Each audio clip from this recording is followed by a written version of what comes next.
Hey!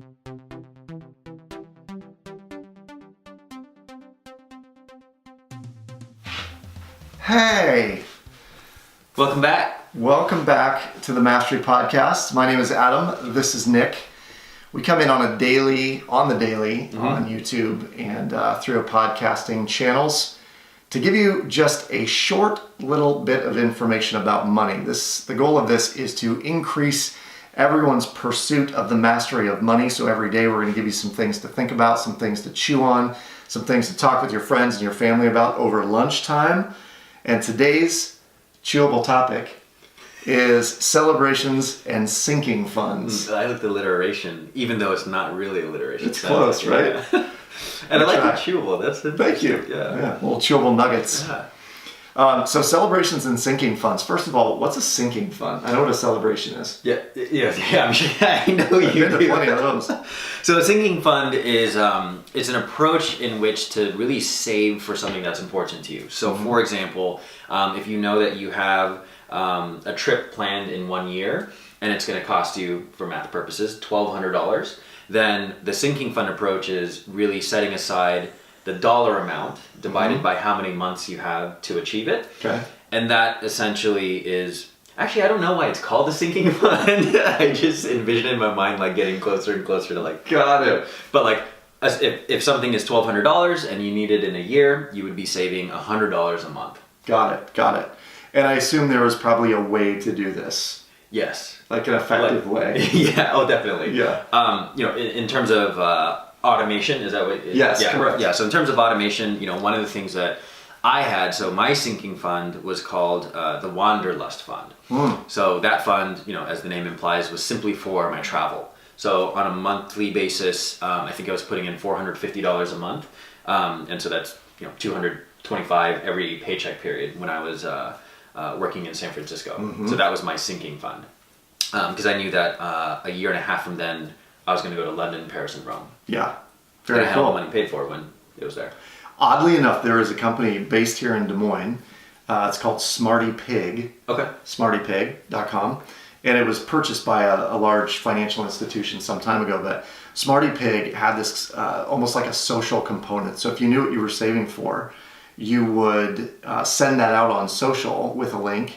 And if you had benevolent grandparents or an aunt or uncle who was going to give you money, they could put it right in that fund through Smarty Pig, through the link. They had higher than normal savings rates. And then they would also, if you plugged in the number and said, here's how long I have to save for it, it would automatically calculate for you how much you needed to save on a monthly basis. So lots of different services out there today probably do that. Yep.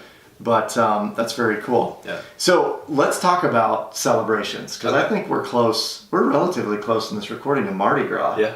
Yep. Fat Tuesday, which I understand you've been to several times. I have not. I've seen it, and it actually is Actually, this is perfect because it is something on my bucket list. Yeah. And so knowing that from Des Moines, needing to get to New Orleans, and the cost of certain things I would need to plan. What are we talking about? The beads. Oh, yes, The yes. beads. You would definitely need to buy more beads. Yeah. So if you were saving for Mardi Gras, let's say, Uh-huh. and you had a sinking fund, Yep.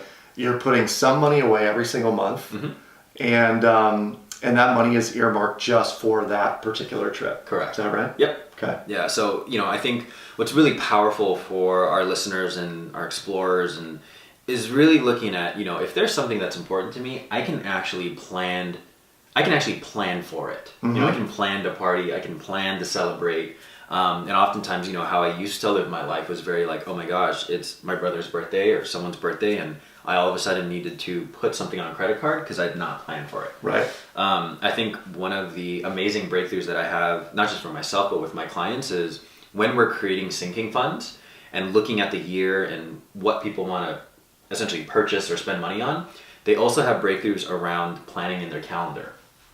Yeah, because they actually see, oh, this is something that I want, this is when I need the money by. Interesting. And I can actually be responsible for it. Yeah. So on the personal front, Yeah. my wife forever has put $200 a month away for holidays. Okay.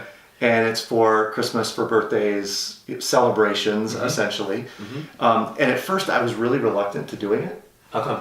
I don't know, I just didn't like I didn't like the idea of $200 not being used somewhere. Gotcha. You know, it's kind of like, well, we could have that. It's somewhere else. We're just gonna, put it in this account. But for her, it makes her feel so good to know that she can just pull it over and that money's always there. Yeah. In the case of like your brother's birthday, right? These things that happen every year.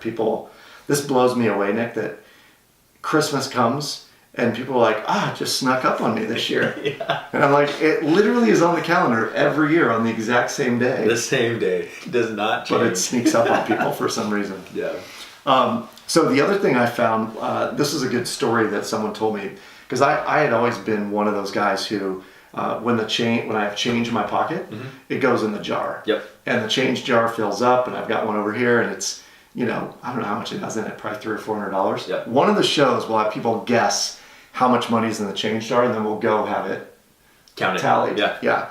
Closest winner might win half or all of that. I don't know, maybe feel benevolent. He already said it was $300, $400, so I did, right? That's a good amount of money. It was a trick.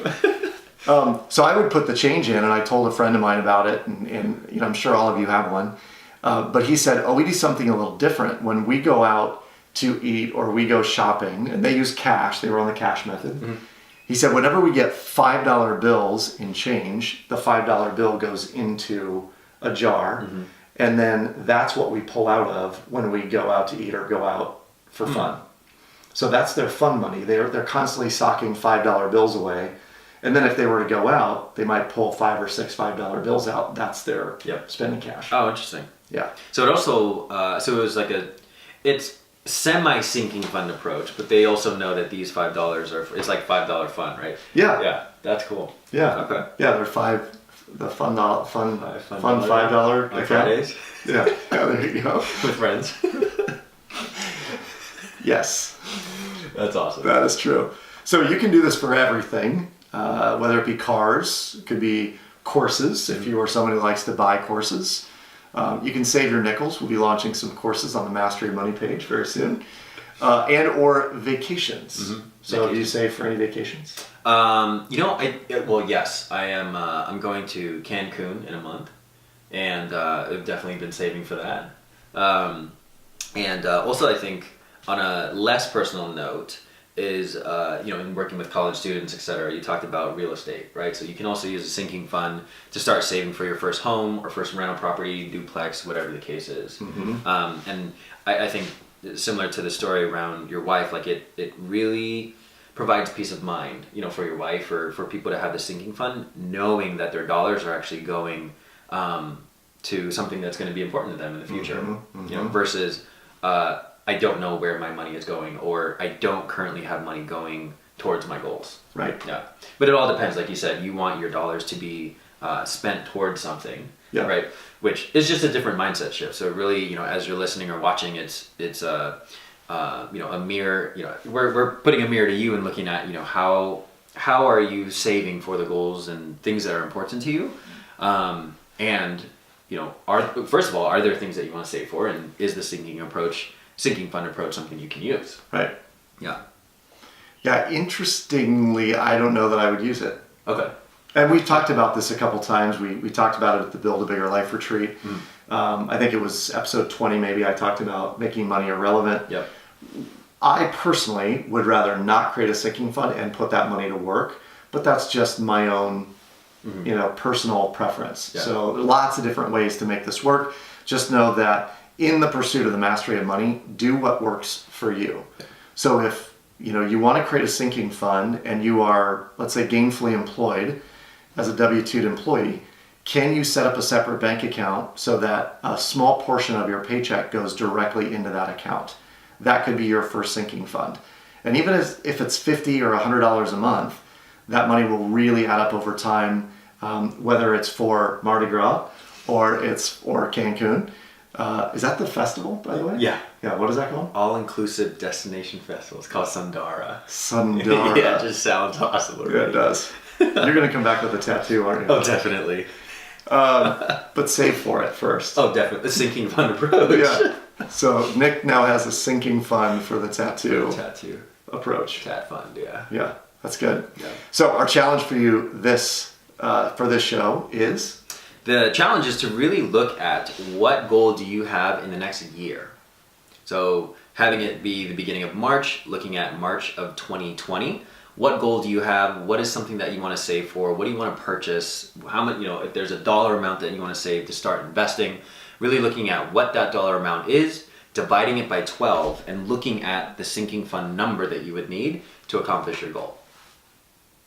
Get after it. Yeah, just do it. Just do it. And then come back tomorrow because we are going to talk about giving up something. Giving up something Giving up something. as a way to have you achieve what you want That's right. faster. It's going to be awesome. gonna be Stay good. tuned. See you then.